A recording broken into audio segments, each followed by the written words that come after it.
वे नंदोत्सव के बड़े प्रेमी थे। कहीं भी नंदोत्सव होता था ना, तो वो अपनी कुटिया में ही बढ़िया सुंदर सामग्री, लड्डू, मोहनथाल आदि खुद ही लुटाने लग जाते, बंदरन को लुटा देते, कोई को भी पधरा देते। पता चल जाती गोवर्धन में कहीं कथा है रही है और आज चौथा दिन है, वहां पे नंदोत्सव है रो है, सो बाबा अपनी कुटिया को सजाते कि आज नंदोत्सव है रो है। इतना नंदोत्सव से प्रेम करते थे बाबा। तो ऐसे हमारे ब्रज में कई उपासक हैं, वो आज भी नंदोत्सव पता चल जाए कथा में नंदोत्सव है, आज भी इतना स्नेह करें, ऐसे आनंद में भर जाएं, ऐसा भाव उनको आ जाए कि हम ही ब्रजवासी हैं, वह नंदोत्सव को उत्सव मना रहे हैं। पूरे ब्रजमंडल में आनंद भयो। नंद बाबा ने खूब लुटायो। ढाणी को आयो, ढाणी के को नंद बाबा ने खूब प्रदान कियो। मेरे मन आनंद भयो, ब्रजराज ही याचन आयो, अपने अपने मन को मतो, कह परिवार सुनायो। ढाणी को आज नंद बाबा के यहाँ आयो है। ये ढाणी को कौन है भैया? बोले जे कछु ना करें, केवल अपने यजमान के काजे नित्य पूजा करें कि हमारे यजमान को मंगल हो, हमारे यजमान के घर कछु आनंद हो, हमारे यजमान के यहाँ सब मंगल ही मंगल हो। इनको केवल यही काम है। और जब भी कोई आनंद को उत्सव होवे घर पे, तो यजमान इनको बुला के खूब सारी दक्षिणा दें। पर नंद बाबा के ढाणी के का एक वैचित्र कि आज 80 वर्ष है गए, लेकिन नंद बाबा के ढाणी के को कछु मांगवे को अवसर ही नहीं मिलो। क्यों? नंद बाबा के यहाँ कछु आनंद भयो ही ना है। फिर भी नंद बाबा वाक को विचार करके कछु ना कछु वाके घर भेजते रहे, लेकिन वहां से वाकु सुख ना मिले। वाकु यही लगे कि भैया नंद बाबा के कछु लाला होए, कछु उत्सव होए, तब मैं मांगवे जाऊं, अधिकार से मांगवे जाऊं। 80 वर्ष से प्रतीक्षा कर रहा है, रोज सूर्य को प्रणाम करे, देवतान को प्रणाम करे, यमुना मैया से प्रार्थना करे, हमारे नंद बाबा के घर एक लाला भेज दो, कोई संतान भेज दो, कछु आनंद कराओ, तो मैं मांगवे जाऊं आशीष देके। आज ढाणी के कुछ जैसे पता चली नंद बाबा के घर लाला भयो है, ओ हो महाराज, पहले तो मूर्छित है गए हो, सुन करके इतना आनंद भयो कि मूर्छा में चलो गो। लेकिन बाद में होश में आयो तो दौड़ो दौड़ो नंद भवन पे आयो है। नंद बाबा ने जैसे ही ढाणी के को देखो, आप सबन को समझ आ रही है ना ब्रज भाषा, कोई दिक्कत तो ना है ना? तो जैसे ही ढाणी के को आयो, नंद बाबा ने भी दौड़ करके बाकू हृदय से लगायो। नंद बाबा बोले, अरे ढाणी के, मेरे अकेले की तपस्या ना 80 वर्ष की तेरी तपस्या है भैया, तू प्रतीक्षा कर रो, आज तेरे मन की है गई है, अब तू बता, आज चूकियो मत, आज चूकियो मत, 80 वर्ष की पूरी कसर निकाल ले, सब मांग ले, जो तेरे मन में हो तू मांग ले आज मोते। ये बात आप लिख लीजिए बंधुओं कि ठाकुर जी पधारेंगे तो संग्रह की स्थिति नहीं रहेगी। नंद बाबा का बस नहीं चलना, नहीं तो स्वयं को लुटा दें। नंद बाबा बोले मांग का चाहिए। अब ये ढाणी के को प्रसंग ब्रज भाषा में इतना प्यारो प्रसंग है, पूज्य पिताजी बहुत भाव से गाते हैं। मेरे मन आनंद भयो, ब्रजराज ही याचन आयो, अपने अपने मन को मतो, कह परिवार सुनायो। मैं आज आपके पास जब मांगवे आने लगो तो मेरे परिवार के लोगों ने पूछी कहाँ जा रहे हो? मैंने कि अरे नंद बाबा के लाला भयो है, मेरी अम्मा नाचन लगी, मेरे बालक नाचन लगे, मेरी घरवारी नाचन लगी, सब पूरे घर में सब नृत्य करने लगे। बोले भैया आज हमारे यजमान के घर लाला भयो है।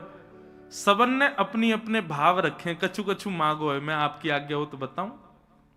नंद बाबा बोले हाँ बता, कहा चाहिए? बोले तेरे तात कहो समुझाए राय सो, जाए आशीषा दीजे। मेरे बड़े भैया ने कहिए कि भैया नंद बाबा के लाला को मेरी तरफ से आशीर्वाद दियो और बधाई में मेरे काजे कहा लाएगो? बोले कहा लाऊं? बोले 200 भैंस दूध मन मन की मेरे काजे लीजो। 200 भैंस लेके आइए। और कैसी भैंस? बोले एक भैंस के नीचे 1 मन दूध हो, मतलब एक भैंस 1 मन दूध देती हो। नंद बाबा बोले हे ढाणी के, तेरी उम्र कितनी है गई? बोले 100 के आसपास। और तेरे भैया की? वो भैया उचल लो होगो 150 के आसपास। अब भैया द्वापर में तो बड़ी उम्र होती सबकी। बोले 150 की उम्र में 200 भैंसन को दूध पी के कहां जाएगा भैया? और 1 मन दूध एक गई, एक भैंस थे, 200 मन दूध रोज होगा तेरे घर में, कहा करेगा भैया या को? बोले व्यापार आदि करेंगे। बोले देख भैया, हम लोग सात्विक लोग हैं, भैंस वैंस ना पालें, हमारे घर पे भैंस तो है ना है, और दूर दूर तक ब्रजमंडल में कोई भैंस है ही ना है। ठीक है, तेरे भैया की ज्यादा ही इच्छा है तो कहीं से मंगवा के वाकू भिजवा देंगे। ठीक है, 200 भैंस देंगे। और बता क्या चाहिए तो? बोले मैं अपने बड़े भैया की बात मान के आने लगो। इतने में ही तापाछे आछे समझाए तिनके जेठे भैया, वाके काजे दीजो बाबा सुभग 700 गैया। मेरो एक और बड़ो भैया है, वातु बड़ो भैया। नंद बाबा बोले बाकी उम्र कितनी है? बोले वो 200 साल को है गो। बोले वाह, 200 भैंसन को दूध ये बीचवारो पीवेगो, 700 गैया को दूध वो बड़ो बारो पीवेगो। 700 गैया चाहिए? बोले हाँ चल भैया, गैया तो हम देंगे। गैया तो तू चाहे 700 नहीं, तू 7000 ले जा। 9 लाख गाय है नंद बाबा के भवन में। ठाकुर जी अरे गेरे ना भय भैया, खूब सोने की चम्मच मुंह में आइए सीधे, ऐसे घर में आए ठाकुर जी। और लाल जी भैया विचार ना करें, तो हमारा विचार है, ब्रज के कोई भी व्यक्ति गरीब नहीं है, ब्रज पूरा समृद्धवान है। और समृद्धवान किस भाव से? ब्रज में धन लक्ष्मी तो महाराज लोटी पड़ी रहे ब्रजमंडल में, लक्ष्मी तो ऐसी लोटी भई है।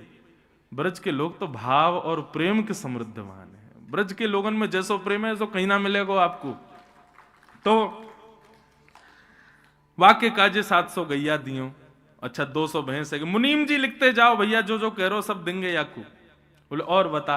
बोले मैं दोनों भैया की बात मान के आने लगो। इतने में ही मेरो बेटा बड़ो सुखदाई, तैसे ताके साथी, वाके काजे दीजो बाबा मत मदा तो हाथी। मेरो बेटा बोलो कि भैया मैं जाऊंगा नंद बाबा के लाला को आशीर्वाद देवे, लेकिन बाबा ऐसे ना जाऊंगा, तो अपने सखान के संग जाऊंगा। नंद बाबा बोले तो फिर बातें कहो, अपने सखान के संग आ जाए, पूरी टोली लेके आए, सब व्यवस्था कर देंगे हम। बोले ऐसे ना आवे गो। बोले तो? बोले वाने कहिए मेरे काजे एक मतवालो हाथी लेके आई हो, वहां पे आगे मैं बैठूंगा, मेरे सब सखा बैठेंगे, और नंद घनानंद भयो जय कन्हैया लाल की गाते भय हम आमेंगे, हमारे काजे एक हाथी लेके आएंगे। आहा, अच्छा देखो ढाणी को बोल रहा है और नंद बाबा लिखवा रहे हैं, और लाखों ब्रजवासी चारों तरफ बैठ करके सुन रहे हैं। और जैसे ही नंद बाबा ने कि हाँ भैया हाथी देंगे, तभी ब्रजवासी ने पंक्ति लिख दी, हाथी दीने। अभी घोड़ा तो आवेंगे आगे, रुको। ये जो नंद घनानंद भयो जय कन्हैया लाल की, ये सब गा ही रहे हैं। जैसे जैसे जैसे 200 भैंस नहीं, सब गाने लगे नंद घनानंद भयो जय कन्हैया लाल की, जय हो नंद बाबा की, खूब दान कर रहे हैं। गैया दई, भैंस दई, और हाथी दियो। बोले और बताओ और क्या चाहिए? आज का व्यक्ति इतना दान कर सकता है? इतने में डर जाएगा, भैया रुक जा, कोई हम पे लॉटरी थोड़ी लगी है जो लूट के ले जाएगा।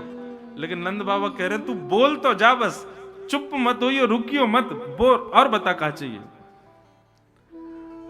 बोले मैं बड़े बेटा की बात मान के आने लगो। इतने में मेरा छोटो बेटा आ गया, और छोटे बेटा ने कहा कही, बोले छोटो सुत चंचल अति मेरो, छोटो सुत चंचल अति मेरो, लाड़ चाव को जोड़ा, वाके काजे दीजो बाबा 10 है राशि घोड़ा। अब गाओ हाथी दीने घोड़ा दीने। अब अगली के काजे रुको, आगे देंगे।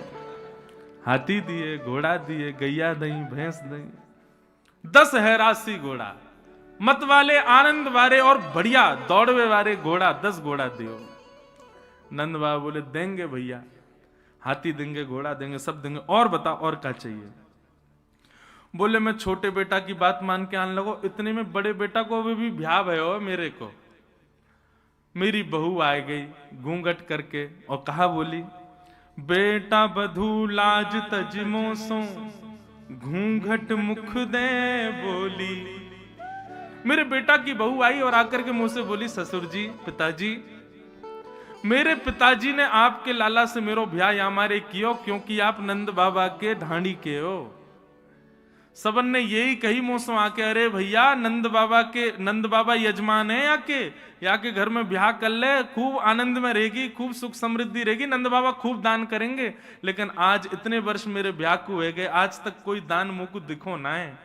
आज नंद बाबा के लाला भयो है, पिताजी मेरे काजे कहा लाओगे? बोले बता बेटी तो को कहा चाहिए? बोले मेरी तरफ से लाला को खूब स्नेह करियो और नंद बाबा से जाके कहियो मैं उनकी भी बहू हूं, या हमारे नख सिकसों गहनों सब ले हो, तीहर से ती चोली। पैर के अंगूठा से लेके सिर तक जितने गहने हूं मैं एक स्त्री के, वो सब गहने बनवा करके मेरे काजे लाई हूं। नंद बाबा के नेत्र सजल हो गए। अरे ढाणी के, तेरी बहू तो हमारी बहू है। मुनीम जी, सुनार को बोलो जावे और जाके बहू को पूरा नाप लेके आवे और जैसो वाकु प्रिय हो वैसे वाके काजे गहने भिजवाओ। ब्रजवासियों के नेत्रों में अश्रु आ रहे हैं कि आज नंद बाबा कितने प्रसन्न हैं। अच्छा, कई बार क्या होता है बंधुओं कि कई घरों में पुरुष ज्यादा उदार मना होते हैं तो पत्नी हाथ बस अब ठीक है इतना ही करो, अब कहां इतना लुटा रहे हो। लेकिन यहां पर यशोदा जी ऐसी नहीं है। अभी सुनना आगे क्या हुआ। बहू की बात मान करके मैं जैसे ही आगे आने लगो, इतने में कहा भयो, बोले मैं बेटान की बात, बहू की बात, भैयान की बात मान के आने लगो। इतने में एक इकलौती बेटी है मेरी, बेटी एक लाडली मेरी, चलत आए भाई ठाड़ी और कहा बोली, पिताजी मैं हूं चलूंगी आपके संग। मैंने की चल लाली तू भी चल। बोले ना ऐसे नहीं जाऊंगी तो। बोले सहित कहार पालकी ले हूं सोजो भरियो गाड़ी। नंद बाबा ते जाके बोलो सुंदर सी सोने की पालकी बनवावेंगे, 4 कहार उठावे वारे वाके सहित पालकियां भेजेंगे, तब मैं सज धज के पालकी में बैठ के तब जाऊंगी लाला से मिलवे। और वो पालकी सदा मेरे पास ही रहेगी, 4 कहार भी यहीं रहेंगे। ऐसा दान मांग के आएंगे। नंद बाबा बोले देंगे भैया, पालकी तुरंत निकलवाओ। एक सुंदर पालकी तैयार करी, 4 कहार तैयार। वो जाओ ढाणी के घर और या की लाली को बढ़िया लेके आओ, सब प्रेम से हमारे लाला को आशीष देवे आवेगी। तब ब्रजवासियों ने कहा पालकी दीनी, हाथी दीने, घोड़ा दीने और दीनी पालकी। पालकी प्रदान करी। अच्छा लाला और बता, और कोई रह तो ना गया तेरे घर में? बोले हाँ एक रह गया। बोले कौन? मेरी अम्मा, मेरी मैया। नंद बाबा बोले अभी बैठी है तेरी मैया? तू 100 वर्ष को, तेरो भैया 150, बड़ो भैया 200 वर्ष को, मैया कितने साल की होगी? बोले मैया तो अभी 400 वर्ष की है गई होगी। वाह। बिना दांत वाली मेरी मैया आई और आकर के मुंह से कहा बोली, माता कहो दही धर आगे, सुन बेटा मेरी सीख। मेरी मैया ने मेरे आगे दही को एक मटका धर दिया और मोते बोली मेरी बात सुन के जा। 80 बरस बाद आज नंद बाबा के यहाँ लाला भयो है। ऐसो दान मांगियो नंद सो, हम बहुरे न मांगे भीख। ऐसो मांग के आइयो, ऐसो मांग के आइयो कि जीवन में फिर कभी हमको मांगनो ना पड़े, नंद बाबा से कभी कछु कहनी ना पड़े। ऐसो दान मांग के आइयो। नंद बाबा बोले अरे भैया तेरी मैया की बात हम निश्चित मानेंगे, सब चीज दुगनी दुगनी करके देंगे। 200 नहीं 400 भैंस देंगे, 700 नहीं 1400 गैया देंगे, 1 नहीं 2 पालकी देंगे, 1 नहीं 2 हाथी देंगे, 10 नहीं 20 घोड़ा देंगे, सब चीज दुगनी दुगनी देंगे तो को। और कोई रह तो ना गयो? इतने में ढाणी को बोला हाँ हाँ सबन की बात है गई। इतने में यशोदा मैया बोली पीछे से, नहीं अभी एक रह गई है। तेरे बेटान की बात सुन लई, तेरे भैयान की बात सुन लई, तेरी लाली की बात सुन लई, बहू की बात सुन लई, मैया की बात सुन लई, तेरी घरवारी माने कछु ना मांगो। घरवारी को नाम सुनते ढाणी के नेत्र सजल हो। यशोदा मैया बोली एक सामग्री नहीं मिलेगी, पहले जे बता कि ढांडन ने कहा मांगो है, वानु तो कछु मांगो होगो। और ढाणिन की बात कहते हुए हृदय भर आया ढाणी का। उसने क्या मांगा? तब बोली मेरी घरवारी नीके नीके जइयो। मैं सबन की बात मान करके जब अपने घर से बाहर निकल गए हो ना, तब मेरी घरवारी आई और आकर के मेरा हाथ पकड़ो और मुझसे कहा, बोली मैं 1 घंटा से देख रही हूं, कोई 200 भैंस, 700 गैया, 2 हाथी, पालकी और सिर से पैर तक पूरे गहने, और जन कहा मांग रहे हैं। अरे नंद बाबा के लाला भयो है, कोई कुबेर को खजानो ना भयो जो इतनो मांग के आओगे उनसे। मेरी बात मानियो, नंद बाबा यदि थोड़ो दें बहुत कर मानो, पर लाज राख घर आई। यदि नंद बाबा एक तुलसी पत्र हाथ में धर दें तो वाकू भी पूरा संसार मान करके सिर से लगा करके घर आइयो, हमारी लाज रख करके आइयो, कुछ ज्यादा कहने की आवश्यकता नहीं है। ये बात सुनते ही नंद बाबा और यशोदा मैया दोनों के नेत्र सजल हो गए। ढाणी के को हृदय से लगा लिया नंद बाबा ने। ऐसो प्रेम, ऐसो स्नेह, ये ब्रजवासी हैं भैया। इनकी बात में कभी कभी आपको लग सके कि ये तेज बोल रहे हैं, इनके व्यवहार में कभी कभी आपको लोभ झलक सके, इनके स्वभाव में कभी कभी आपको ईर्ष्या झलक सके, लेकिन आप हमारी बात सत्य मानियो, ब्रजवासी बाह्य आवरण से लोभ, ईर्ष्या, द्वेष सब दिखावे, लेकिन हृदय से अत्यंत प्रेमी है। इसीलिए बांके बिहारी जी बिक गए इन ब्रजवासी के काज।